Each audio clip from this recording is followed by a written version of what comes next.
De retour à Fans de sport avec notre deuxième partie débat-discussion. On peut considérer ça comme un débat cette semaine avec le sujet que nous avons. J'ai posé une question à Dave Hensley du Journal Le Quotidien avant la pause, qui était: Dave, est-ce que tu penses que les partisans vont en avoir marre? Il va seulement modérément dans la période d'échange. Mais qui dit que justement, tu parlais de faire une ou deux rondes, Ouais. qui dit qu'ils vont faire une ou deux rondes? Ouais. Je pense que l'important, c'est d'arriver en série, je pense, avec un certain momentum. Puis en 2012, il n'y a pas grand monde qui voyait les Saguenayens se rendre en demi-finale. Et puis, si on se rappelle bien, les Sags ont perdu en 5 contre Saint-Jean et puis 3 défaites en prolongation. Donc, c'était vraiment, on était très près, puis Saint-Jean a gagné cette année-là. Donc, je pense qu'on était très près du côté des Sags cette saison-là. Donc, moi, je pense, ils ont Nicolas Roy. On a Frédéric Allard à la défense. Ouais. Donc, je pense qu'on a d'excellents éléments là, dans les séries éliminatoires qui vont, On a une qui bonne vont être base, importants. en fait. Je pense que la base est là, pour faire un bout de chemin en série. C'est certain que présentement, tu me dis, est-ce que les Sags se rendent en finale? Je vais te répondre non, là, ça c'est sûr. Mais est-ce qu'on a besoin d'aller chercher 3 joueurs vedettes, de donner 6 choix de première ronde? Absolument. Je ne suis pas certain. On verra. Hein? Donc, on va y aller avec les commentaires de nos gens sur notre page Facebook, toujours par rapport à notre question cette semaine. Michel Giguère nous dit: 2 façons de voir ceci. Personne n'est habituée de voir ce style de jeu sur une grande glace, alors il faut s'adapter. Oui, ça nuit au spectacle plus que toutes les autres équipes sont sur une glace de type normal, et même les parties que nous regardons à la TV sont sur une glace type normal aussi. Le jeu est bien différent. Sa deuxième partie, le spectacle, il faut le voir d'une autre façon. En étant plus large, il faut analyser le nombre de tentatives d'attaque faites en zone offensive lorsqu'il n'y a pas d'espace en zone offensive. Michel nous fait quand même un résumé assez précis. Lorsqu'il n'y a pas d'espace en zone offensive, on ne fait que revenir sur nos pas en tentant de trouver une solution comparativement à une glace de type normal. Tu as toujours un joueur sur toi. C'est-tu vrai? C'est une analyse de coach, parce que Michel Giguère, c'est quand même une bonne analyse qu'il fait. C'est vrai qu'il y a plus d'espace, mais... Plus d'espace pour se perdre également. Plus d'espace pour se perdre, exact. On le voit, là, des joueurs peut-être de plus petits gabarits, là, souvent, sur la route, vont être plus efficaces qu'à domicile parce que sur la route, on profite de l'espace, mais on se retrouve derrière le but. C'est pas dangereux. Là. Donc, je pense on le voit. Moi, je le vois, en tout cas, pratiquement tous les matchs, là, des joueurs qui tentent là, des choses, de profiter de l'espace, mais finalement, on fait seulement là, que s'embourber là, dans le territoire adverse. Puis, il ne se passe pas grand-chose. Je pense, on le voit avec Nicolas Roy, je pense que c'est un joueur qui va dans le trafic. Puis on doit là, y aller même s'il y a plus d'espace en périphérie. Justement, il y a une raison. C'est parce que l'équipe adverse est prête à donner cette périphérie pour garder le centre là, un petit peu plus fermé. Puis est-ce que vous croyez que les Sags, j'ai pas regardé la statistique, mais est-ce que au centre Vézina, les Sags ont une meilleure fiche que les équipes adverses en fait qui viennent jouer? Est-ce on est mieux sur notre glace ou... j'ai pas l'impression que souvent on prend avantage. Peut-être ce qui pourrait être un avantage. Écoute, depuis le début de l'année, c'est sûr qu'ils n'ont pas gagné. Ils ont eu 7-8 défaites en ligne. Là. Mais je dirais qu'ils tirent avantage. La grande glace depuis... Mais moi, de ce que je vois, c'est que les Sags, c'est une équipe qui joue à 500 à domicile, 500 en route. Donc, okay. On le voit beaucoup dans les dernières années. Je pense qu'on a la même fiche pratiquement toutes les années à domicile puis sur la route. Je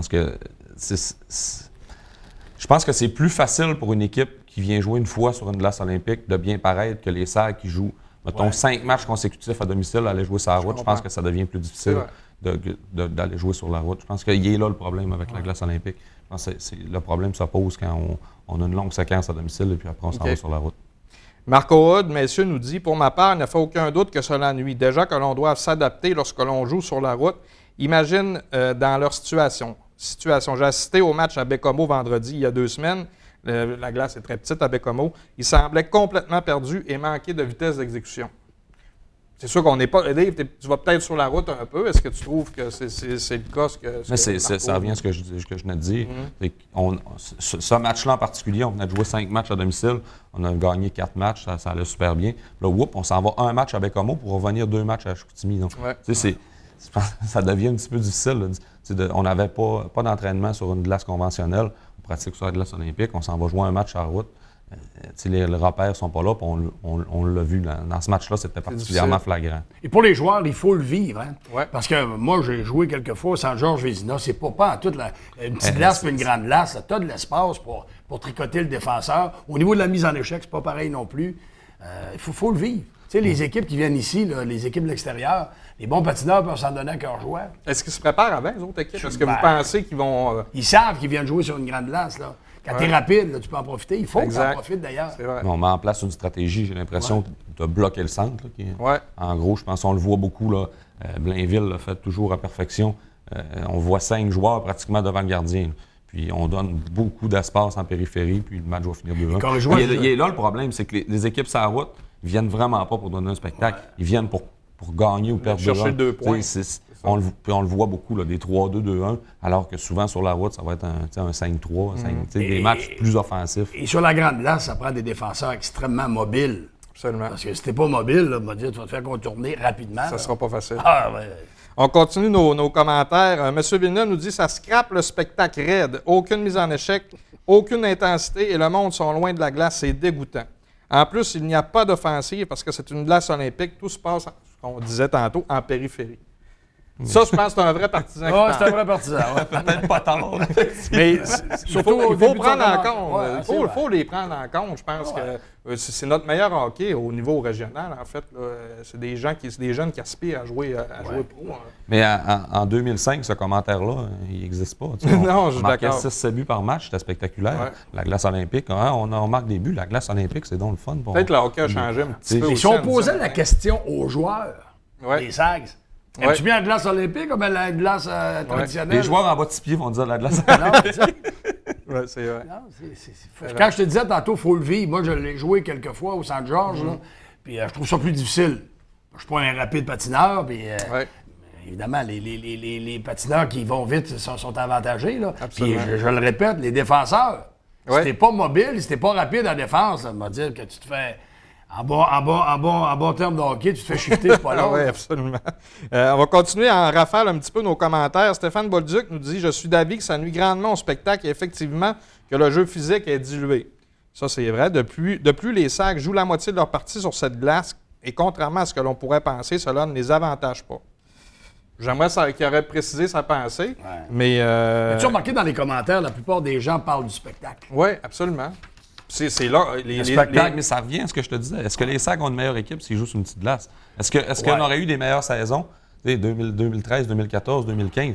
Moi, je pense qu'il aurait joué sur une glace conventionnelle et puis on aurait terminé avec à peu près la même fiche. Mais oublions les statistiques, Dave. Je pense pas que c'est ça qui a fait que les Saguenayens ont fini 13e. Non, d'accord, mais oublions les statistiques. Les gens veulent le spectacle aussi, veulent un show. Mais les gens, les partisans disent qu'il n'y a pas de show. Mais tu vas poser la même question aux fans de Gatineau, aux fans d'équipes qui ont... Tu sais, que ça lève pas. Je pense que tous les partisans vont dire qu'il n'y a pas de spectacle, c'est plate, c'est rendu plate. C'est ça, faut que tu gagnes, je suis d'accord. Tu sais, à Rouen-Noranda, personne ne se plaint sur le spectacle, là, je pense. Là. Et on le voit là, cette année à Québec, les foules sont en haut. C'est en très, très, très grande baisse. Je pense que les équipes qui gagnent ont des hausses, les éques qui perdent ont des baisses. Et puis quand tu ne gagnes pas, le spectacle est automatiquement moins intéressant. Il y a une clientèle. Je pense que Gatineau, on le voit beaucoup parce que je pense que Gatineau sont en train de vivre ce que les Sags ont vécu en 2014. Une année avec beaucoup d'attentes et puis le club ne lève pas. Donc, puis on se plaint, c'est le spectacle. Mais est-ce que le spectacle serait mieux sur une glace conventionnelle? Le problème, c'est qu'il y a juste la moitié des équipes qui gagnent. L'autre moitié perd. Il faut gagner. Exact. Puis je prends le commentaire de Mathieu Brassard qui dit que le jeu est moins robuste. Il y a quand même une clientèle pour ça aussi. Mais là-dessus, c'est entièrement il y a quelques mises en échec. On ne parle pas de bataille, rien. Là. On parle de bataille un contre un, mise en échec. Tu sais, c'est rare qu'un défenseur, un contre un, va être capable, comme on parlait, vous disiez tantôt, c'est tellement grand que c'est difficile d'arrêter un joueur un contre un puis de finir sa mise en échec. Ça nuit. C'est peut-être une partie qui nuit également au spectacle. Mais un match plate sur une glace conventionnelle, il va toujours avoir quelque chose, une mise en échec. Un match plate sur une glace. Un match plate sur une glace olympique, puis on en voit. C'est plate longtemps. Oui, c'est plate. C'est long. Donc, en résumé, si on termine là-dessus, on peut dire que oui, il y a une partie de spectacle, mais il y a une partie aussi que l'organisation doit prendre en compte pour amener une équipe gagnante, ça c'est certain. C'est ce qu'on dit. Mais je suis pas certain qu'on a besoin d'avoir une identité. Okay. Dire qu'il faut absolument avoir une équipe rapide avec des 12 petits joueurs parce qu'on ne gagnera pas sa route, puis c'est pas grave. Ben, je pense qu'il y a moyen d'avoir une excellente équipe à domicile qui va jouer différemment puis qui va marquer des buts puis être capable d'aller chercher quelques victoires sur la route. Mais je voudrais juste ouvrir une parenthèse. Tu me diras si tu es d'accord, Dave.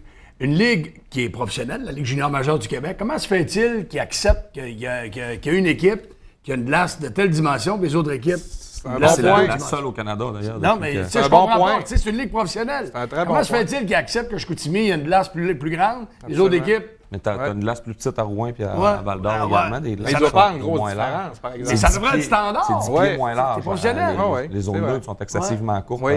à Rouyn-Noranda. Puis on le voit, là, les équipes qui, tu sais, les sacs, particulièrement d'Abitibi, c'est difficile parce que là, tu passes d'une très, très grande glace à une très, très petite glace. C'est effectivement que ça devrait être, je pense, standardisé. Puis ça devrait être un standard que Mais c'est c'est un bon 200 par 100. Je Très pense bon. que le point est excellent, là, que Michel C'est soulève. tout le temps qu'on a, messieurs. Je vous remercie, Dave. On te suit. Tu fais la couverture des Saguenayens au quotidien Progrès Dimanche à tous les semaines, en fait. Là. Donc, merci d'avoir été là. Toujours un plaisir. Monsieur Tifo, on Oui. vous suit dans l'émission Le Vestiaire. C'est à quelle heure? 15h? 16 à 17h, ouais. 16 à Du 17h, lundi du au lundi au vendredi. vendredi à CKJ 92.5. Merci beaucoup. fait plaisir. Débat, discussion très intéressante, messieurs. De notre côté, on se revoit tout de suite après la pause pour la conclusion de l'émission.